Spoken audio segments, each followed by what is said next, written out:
ይህ ቪዲዮ ለጃኒ ጠላቶች ይሁን።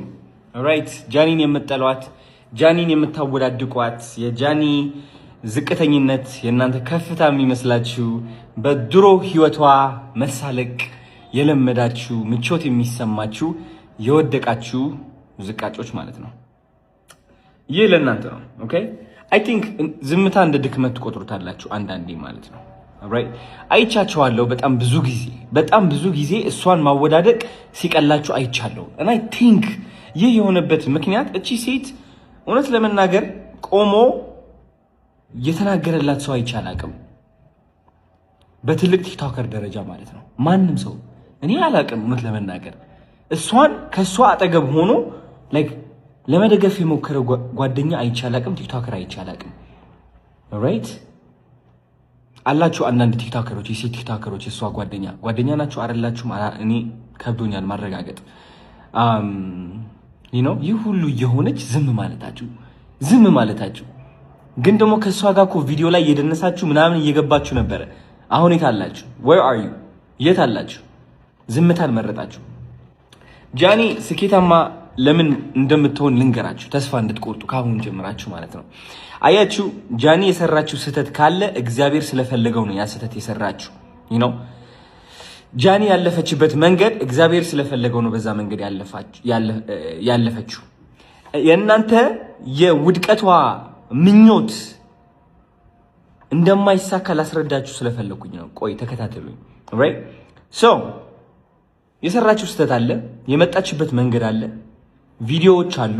እናንተ እሷን እንድትተርቡ፣ እንድትስቁባት፣ እንድታወዳድቋት የሚያደርጓችሁ ፎቶዎችና ቪዲዮዎች አሉ። እነዚህ ፎቶዎችና ቪዲዮዎች እግዚአብሔር ሆን ብሎ ስለፈለጋቸው ሶሻል ሚዲያ ላይ አውጥቶ ቁርጥ አድርጎ ቁጭ አደረገላት። ራይት አንድ ነገር ጃኒ ያልነገረቻችሁ ግልጽ ሆኜ ልንገራችሁ። ባይገርማችሁ ጃኒ የድሮ ህይወቷ እያመጣችሁ እሷን ስተርቧትና ስታንቋሿት ኦፍ ኮርስ ውስጧ ላይ ትገቡ ነበረ፣ ታናድዷትና ታጨናንቋት ነበር አንዳንዴ ግን ደግሞ አይኔ እያየ ያ ውስጧ ላይ ይሰማት የነበረው ድብርት፣ ጭንቀት፣ ማፈር እየቀነሰ መጣ። ኦልራይት ሶ አሁን ጃኒ ያለችበት ሁኔታ ላስረዳችሁ። እናንተ የወደቀች የተዳከመች በቃ ተስፋ የቆረጠች ነው የሚመስላችሁ። ኖ አይ ቲንክ እናንተ ያደረጋችሁት ነገር እግዚአብሔር እስካሁን ሆን ብሎ ያመጣት መንገድ አቋርጣችሁ ወደ አዲስ መንገድ ከታችኋታል ጃኒ። ይህ አዲስ መንገድ ደግሞ የበረከቷ መንገድ ነው። ኦልራይት እናንተ አሁን የወደቀች መስሏችኋል፣ ገደል ላይ ያለች መስሏችኋል። ግን አልገባችሁም። ገደል ላይ አይደለችም። ከፍታ ላይ ነች ያለችው። ከእናንተ እኩል ስላልሆነች ግን ማየት አትችሉም። አይምሯችሁ ደግሞ ዝቅታ ብቻ ስለሚያይ ዝቅታ ላይ ያለች ገደል ላይ ያለች ነው የሚመስላችሁ። ሰማይ ላይ ነች። ተሳስታችኋል። ወደ ታች ሳይሆን ወደ ላይ ቀና ብላችኋት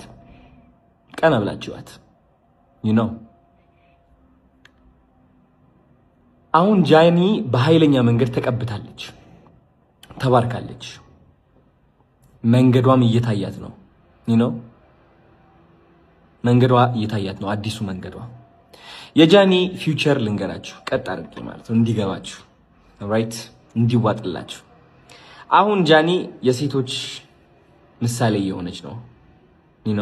የእናንተ ገመና ደብቆ የጃኒ ገመና ያወጣው፣ የጃኒ ነገሮችን ያሳየው፣ እናንተ እንድትተርቧት እንድታንቋሿት እድል የሰጣችሁ እግዚአብሔር ጃኒን መቅጣት ፈልጎ ሳይሆን ስለመረጣት ነው። ኦኬ ስለመረጣት ነው። ሁላችንም የሚያጋጥመንና የሚደርስብን ነገር ነው። የእሷ በእውንና በትልቁ ሆነ እንጂ ሁላችንም ገመና አለን። ገመና ተሸክመን አዝለን ነው የምንጆረው።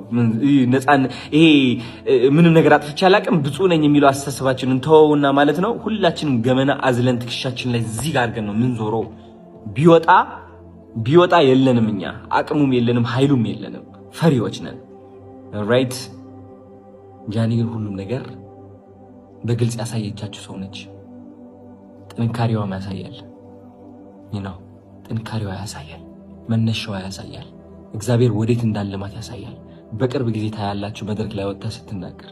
በቅርብ ጊዜ ታያላችሁ እሷን ለማየት በሺዎች በጣም ብዙ ሴቶች ሲመጡ፣ ሴቶች ብቻ አይደሉም ወንዶችም፣ በአጠቃላይ ሁሉም ነው በቅርብ ጊዜ ታያላችሁ። እቺ እናንተ እየተረባችሁ እያሰቃያችሁ የሰራችኋት ሴት እንዴት እንደምትለወጥ ታያላችሁ። ምክንያቱም አዶናይ የኖረው ህይወት ጃኒን በተለየ መንገድ እየኖረችው ነው ያለችው።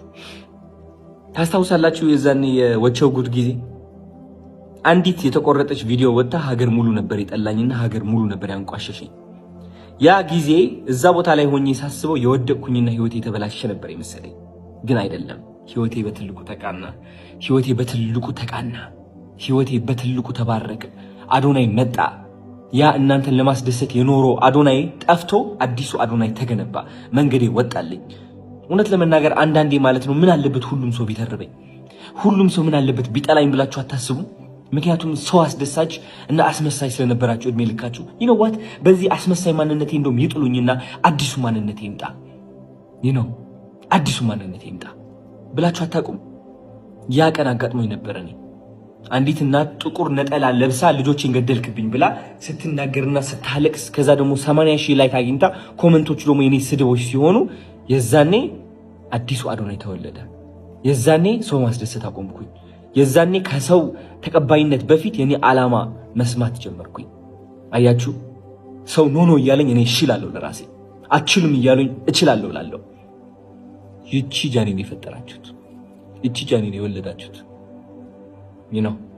ፎሎወር ምን አለው? 1 ሚሊዮን ፎሎወር ይጥፋ፣ 2.4 2.6 ሚሊዮን ፎሎወር ይጥፋ። የማይጠፋው እናንተ የገደላችሁት የመሰላችሁት ማንነት ግን የተገነባው ማንነት ነው የማይጠፋው። ልንገራችሁ በእናንተ ስልቂያ በእናንተ ተረባ አይጠፋም። ያ ማንነት 10 ሚሊዮን 20 ሚሊዮን ተከታይ ያለው ማንነት ነው። መሄድ አይችልም። ራይት። ለዛም ነው እኔ በራሴ የምተማመነው እና ተስፋ እንድትቆርጡ አትሞክሩ፣ አትልፉ። ያ ሁሉ ኢነርጂ የምታወጡት ማለት ነው ወደ ራሳችሁ አርጉት። እስኪ ወደ ራሳችሁ፣ ወደ ስራችሁ አርጉት። ሰራ አርጋችሁ ለመለወጥ ሞክሩ እስኪ።